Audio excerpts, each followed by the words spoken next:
اور بھائی اللہ نے کب کہا ہے کہ مجھے تمہاری نمازیں چاہیے؟ اللہ تو کہتا ہے تمہیں تمہارے لیے نمازیں چاہیے.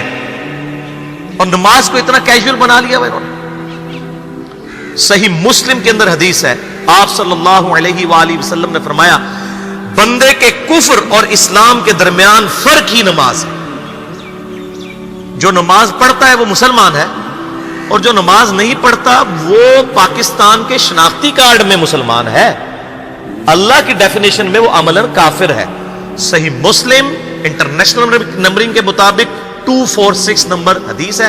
آپ جا کے پی ڈی ایف کھول لیں اسلام 360 میں، جا کے 246 نمبر حدیث صحیح مسلم کتاب الایمان چیپٹر میں کھول کے دیکھ لیں کہ بندے کے کفر اور اسلام، شرک اور اسلام کے درمیان فرق ہی نماز ہے. آپ بے شک اپنے آپ کو مسلمان کلیم کرتے رہے، لیکن وہ شناختی کارڈ والا مسلمان ہے، نکاح طلاق والا مسلمان ہے، اس کا جنازہ بھی پڑھ دیا جائے گا، پیدا ہوگا اذان بھی دے دی جائے گی، اللہ کے حضور وہ مسلمان نہیں ہے. وہ بس کلمے کا ہی ہم احترام کرتے ہیں، ادروائز تو عملاً کافر ہے وہ. اسی طریقے سے جامعہ ترمذی میں حدیث ہے، سنن نسائی کے اندر حدیث ہے، سنن ابن ماجہ کے اندر حدیث ہے کہ آپ صلی اللہ علیہ وآلہ وسلم نے فرمایا جس نے نماز چھوڑ دی گویا اس نے کفر کیا. من ترک الصلاۃ متعمدا فقد کفر. اب اس سے زیادہ اور کیا سخت بات کی جائے کہ کسی کو یقین آئے کہ جس نے جان بوجھ کے نماز چھوڑ دی اس نے کفر کیا. اب جان بوجھ کے یہ نہ سمجھیے گا کہ جی میں بال بچیاں دے وہ کمائی کرتا رہنا تھا، منو ٹائم نہیں ملتا. جان بوجھ کی ڈیفینیشن بھی نبی علیہ السلام نے بخاری اور مسلم میں موجود ہے کہ اگر کوئی شخص بے ہوش ہو جاتا ہے یا سویا رہ جاتا ہے، یہ دو آپشنز ہیں، یا تیسرا آپشن ہے وہ بھول جاتا ہے، تو جیسے یاد آئے اسی وقت وہ والی نماز پڑھ لے.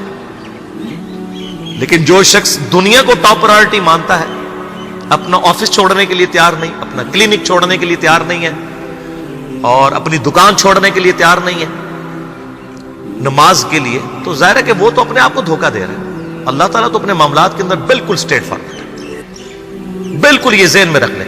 جامعہ ترمذی میں صحیح سند کے ساتھ موجود ہے، عبداللہ بن شفیق تابعی رحمہ اللہ تعالیٰ کہتے ہیں کہ صحابہ کرام علیہم رضوان صرف نماز کے چھوڑنے کو ہی اعمال میں سے کفر سمجھتے تھے. یعنی وہ کسی کو نماز پڑھتا ہوا دیکھتے تھے تو کہتے تھے یہ مسلمان ہے، اور کسی کو نماز پڑھتا ہوا نہیں دیکھتے تھے تو وہ کہتے تھے یہ کافر ہے. یہ جامعہ ترمذی ہے، یہ کوئی سٹوری بک نہیں میں سنا رہا آپ کو. مسند احمد میں صحیح سند کے ساتھ حدیث ہے، نبی صلی اللہ علیہ وآلہ وسلم نے معاذ ابن جبل سے فرمایا معاذ اللہ کے ساتھ کسی کو شریک نہ ٹھہرانا، خواہ تمہارے ٹکڑے ٹکڑے کر دیے جائیں، تمہیں سولی پہ چڑھا دیا جائے، تمہیں آگ میں جلا دیا جائے، اللہ کے ساتھ کسی کو شریک نہ ٹھہرانا. اور معاذ نماز بھی نہ چھوڑنا، کیونکہ جس نے نماز چھوڑ دی اللہ تعالیٰ کے ذمہ کرم سے وہ نکل گیا، اللہ کے حضور اس کے لیے کوئی حصہ نہیں ہے جس نے نماز چھوڑ دی. کتنا کرٹیکل ایشو ہے. اور اسی طریقے سے مسند احمد میں یہ ایک اور حدیث ہے کہ آپ صلی اللہ علیہ وآلہ وسلم نے فرمایا جس شخص نے اپنی زندگی میں نماز کی حفاظت کی، قیامت والے دن وہ نماز اس کے لیے نور ہوگی، نجات ہوگی، اور اس کے حق میں دلیل ہوگی.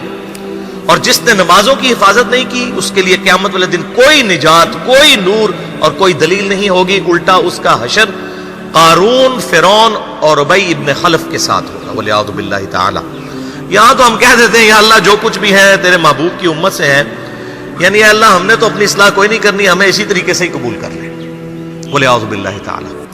اور کچھ ویسے علماء کا بھی اس میں بڑا برا کردار ہے کہ انہوں نے نماز کو بھی اتنا مشکل فرض بنا کے پیش کیا ہے کہ ایک عام آدمی کے لیے، اور جو دنیاوی معاملات کے اندر بھی انوالو ہے، اور کسی ایسی عورت کے لیے جس کے کئی بچے ہیں، مطلب اس روٹین کے اندر اس نماز کو مینج کرنا مشکل ہو جاتا ہے.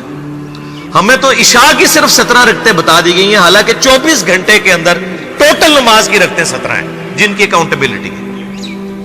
اور میں یہ بڑے یعنی وثوق کے ساتھ ایک ذمہ دار مبلغ کی حیثیت سے یہ بات کر رہا ہوں. آپ صحیح بخاری اور صحیح مسلم کھول کے دیکھ لیں، فرض نمازوں کی تعداد جو ہے وہ 5 آئی ہے، اور ان کی رکعتوں کی تعداد بھی بیان ہو گئی ہے.